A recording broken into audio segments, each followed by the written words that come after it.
E a Cuca, mais uma vez, vem falar sobre terapia sistêmica conosco na programação da Rádio Ouro Verde. Cuca, quero te cumprimentar, seja muito bem-vinda, é um prazer tê-la conosco hoje aqui na programação da Rádio Ouro Verde. Obrigada, Léo, boa tarde. Espero que a gente traga uma contribuição legal para quem está nos ouvindo, que possa começar a exercer o pensamento sistêmico dentro de casa. Pois é, pensar sistemicamente é o nosso assunto hoje. Ô Cuca, eu já começo perguntando para você, no que se fundamenta o pensamento sistêmico? O pensamento sistêmico, ele olha o todo, ele nunca olha as partes. O mundo é sistêmico, né? O universo é sistêmico, né? Um planeta não vive sozinho, tudo está relacionado. Então, por exemplo, você sai de um pensamento cartesiano, né, de René Descartes, que ele trazia um pensamento de que o mundo era tudo divididinho. Então, por exemplo, quando eu falo divididinho, vamos entrar no âmbito ali dos médicos, que me perdoem, né? Mas é aquela coisa assim de um cuida do pé, o outro do joelho, o outro do quadril, e muitas vezes não conversam entre si. E mesmo a nível de medicamento, né? Um medicamento, você toma algo para consertar uma coisa e quando você vê, ele está estragando outra. O pensamento sistêmico, ele nos leva para um outro lugar, onde você olha tudo. Então, as pessoas, elas se interrelacionam, elas se comunicam. Então, às vezes, quando você traz um sintoma, você pode procurar que ele tem relação com algo que aconteceu no dia anterior ou algo dentro da estrutura da vida da pessoa. É mais ou menos assim que funciona, Léo. E diante dessa ideia, né, aonde eu posso usar o pensamento sistêmico na vida? Eu posso usar em todos os setores. Por exemplo, dentro de uma empresa, né? Quando você tem, por exemplo, gestores, líderes, colaboradores, ele pode se ampliar, né? Ele vai para além dos muros daquela empresa. Qual é o impacto que ela faz na região? Quem são as pessoas que trabalham? Se eu for aumentando, eu consigo ir ampliando. Por exemplo, ela vende só no Brasil, vai para fora, né? Tudo isso faz parte do sistema dela, se eu for pensar dessa forma. E, por exemplo, no âmbito individual é a mesma coisa. Ninguém vive sozinho, né? Você está sendo o tempo todo influenciado pelo ambiente, pelas pessoas, pelo lugar que você vive, as coisas que você assiste, as coisas que você ouve, né? A gente estava há pouco falando do Covid, né? Então, foi um impacto aí, sistemicamente falando, pegou o mundo inteiro, né? Foi um momento onde tudo estava acontecendo e a ação de um refletia, reverberava, né, no mundo inteiro. Então, pensar sistemicamente é isso, e a gente pode estar usando para tudo na nossa vida. Então, quando eu vou tomar uma decisão, eu não tomo aleatório. Eu observo o que aquilo vai impactar na minha vida, o que pode impactar na vida das pessoas que estão envolvidas naquele assunto.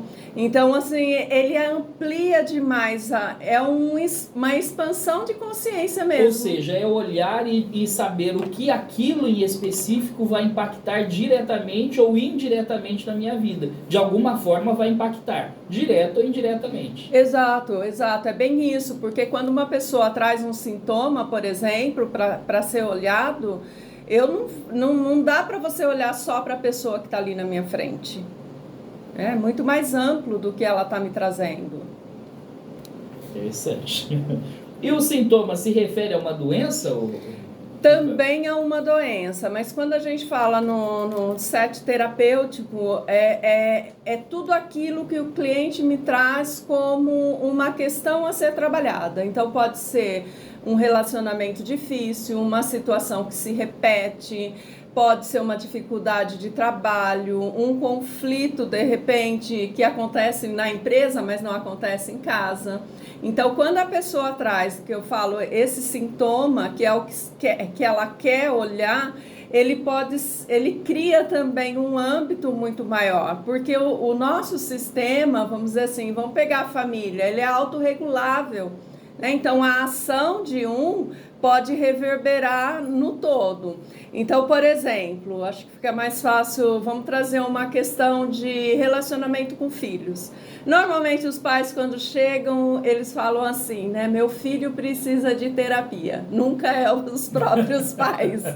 E eu digo que criança não precisa de terapia. Quem precisa de terapia é os pais.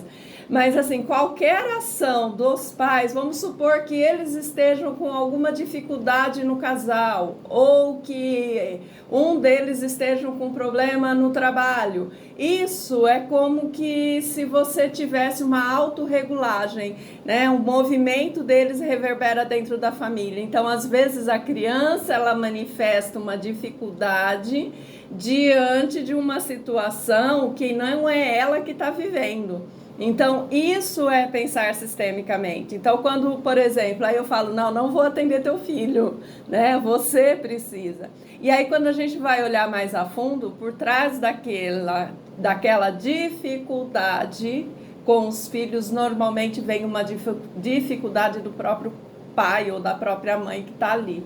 Ou esconde algo lá do passado, ou uma coisa que está acontecendo no momento. Então, o meu olhar, ele eu diria assim, é uma escuta flutuante, porque eu tento captar aquilo que está por trás. E às vezes o mesmo problema que a pessoa traz de um cliente que eu atendi na semana passada, e aquilo me leva a lugares totalmente diferentes. Entendi. Agora, como o seu trabalho olha para as pessoas com o mesmo problema? Primeira coisa, né? O problema, a manifestação pode ser a mesma, mas quando eu vou olhar, usando esse mesmo caso, né, do problema de relacionamento com uma criança, por exemplo, pode ser uma dificuldade interna dos pais que levem eles lá para a infância deles, uma própria dificuldade de relacionamento deles. Pode ser uma dificuldade de aceitar uma situação que se apresenta, porque às vezes é uma situação dolorida, que nem hoje a gente vê muito problemas do tipo crianças com autismo, crianças com dificuldades de aprendizagem, né? E às vezes para os pais aquilo vem com uma carga de que eu não fiz o meu trabalho direito. Então, eu não posso, quando a pessoa me traz uma questão, colocar ela dentro de uma caixinha. Na verdade, eu preciso sentar e ouvir, porque a história de cada um é única.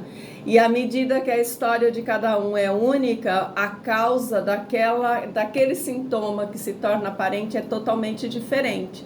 Então, o verdadeiro trabalho terapêutico está em localizar, né, onde que está a dor por trás daquela questão que está sendo trazida, que aparentemente é igual para todo mundo, e procurar ressignificar aquilo. Ressignificar também não é nada de outro mundo, não. É a gente olhar para aquela questão por outros ângulos e encontrar uma forma de lidar com aquilo de uma forma mais suave.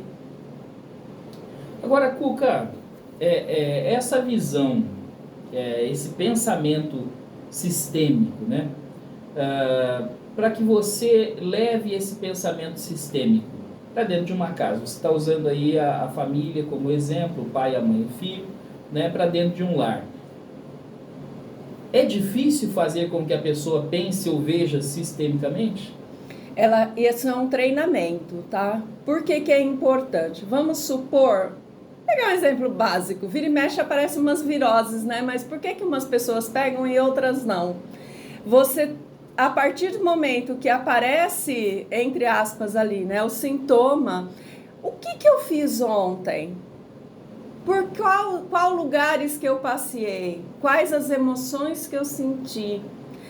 O que de benefício eu não estar bem hoje, que eu não preciso estar fazendo porque eu tenho uma desculpa? Pensar sistemicamente é justamente isso, é você olhar no seu entorno. Então é importante, à medida que a gente começa a prestar atenção nas nossas emoções, nas nossas ações, no nosso jeito de agir, de pensar, porque senão a gente fica sempre colocando a culpa numa coisa, em outra, e na verdade aquilo está escondendo algo ali, né? Ou uma emoção que eu não quero estar olhando, Tá, eu tô triste. Mas por que eu tô triste? O que aconteceu comigo nos dias que antecederam? Quais as pessoas que eu entrei em contato? Que assuntos que surgiram e que me causaram dor? Porque normalmente as nossas emoções elas são muito negligenciadas, desde criança, Às vezes você ouve, você precisa ser forte. Menino não chora. A menina tem que cuidar. Tá, mas eu tô afim de cuidar? Não tô afim. Tô afim de não chorar? Não, eu preciso chorar porque eu tô triste. Então, à medida que a gente pensa sistemicamente, é um autocuidado de perceber aquilo que está me afetando e aquilo que eu tenho dentro de mim. Eu perguntei isso para você porque pensar sistemicamente, pelo menos a minha visão agora, diante daquilo que você apresentou, ela te tira de uma zona de conforto, né? Ou seja, você vive num pensamento, você vive numa ideia, você vive numa narrativa, e aí pensar sistemicamente vai tirar você dessa zona de conforto. Você vai ter que começar a olhar outros pontos que você não estava acostumado a ver. Você vai ter que começar a enxergar por um ponto de vista que você não estava acostumado. Então, por isso que eu perguntei da dificuldade. Ou seja, tirar alguém da zona de conforto sempre cria um impasse junto com a pessoa, né? E aí cai naquela questão, né? Ele precisa de tratamento. O outro precisa, exatamente. Porque, na verdade, quando eu coloco a culpa no outro, eu não preciso olhar nas minhas questões. E crescer dói. Eu lembro da minha mãe, quando a gente era criança, que às vezes a gente aparecia, mãe, tô com dor nas pernas, e ela falava, crescer dói. E crescer em todos os sentidos, não só fisicamente, Crescer emocionalmente também dói. Mas, por outro lado, se eu suporto essa dor, eu ultrapasso, os meus limites ali de consciência. Quando acontecer a mesma situação, eu não vou sofrer tanto, porque eu começo a prever ações futuras. Eu já sei como que eu lido comigo mesmo diante de determinada situação. Então, quando acontecer de novo, ou eu vou encontrar um jeito, diferente de olhar para aquilo, de agir diferente. Então, aquela situação não vai se repetir. Então, você tem o lado negativo, porque crescer dói, mas você tem o lado positivo, que crescer é bom também. A gente se torna dono de nós mesmos, Somos mais conscientes, tomamos atitudes mais assertivas, Tudo tem os dois lados. E se você não quiser crescer e pensar sistemicamente, tá ok, é a melhor frase que inventaram. Tá tudo bem. É isso. Que aula, hein? Eu gosto da coluna da Cuca. Me sinto à vontade para conversar com ela. Que bom, eu agradeço. Porque a gente aprende, né? A gente começa a refletir alguns pontos e a pensar. E a semana que vem, então, já aproveitando o gancho, porque eu estou sempre estudando algo novo, Um assunto me leva a outro. A gente pode falar em inteligência emocional, que é falar um pouquinho como que a gente desenvolve a nossa inteligência emocional, porque ela é como um músculo, Você não vai lá, nós não vamos, olhando em torno aqui, ninguém vai para academia, mas é como um músculo, você exercita, Para você ficar com um músculo forte, sustentar a tua coluna, sustentar o teu peso, você precisa exercitar e é possível fazer isso. Com as nossas emoções é a mesma coisa, é possível exercitar sim. Cuca Levorato, como é que eu te encontro nas redes sociais? Você me encontra como Cuca Levorato, eu costumo brincar, sou facinha, É muito, muito tranquilo falar comigo lá, eu respondo rapidinho, então manda a tua dúvida, é bacana, tô com o Instagram assim que hoje eu tô tendo essa conversa gostosa que a gente está tendo aqui, eu tô tendo lá também. Legal, Cuca Levorato então nas redes sociais. Ali você pode tirar todas as suas dúvidas e também, quem sabe, se necessário, fazer um acompanhamento junto com a Cuca. Cuca,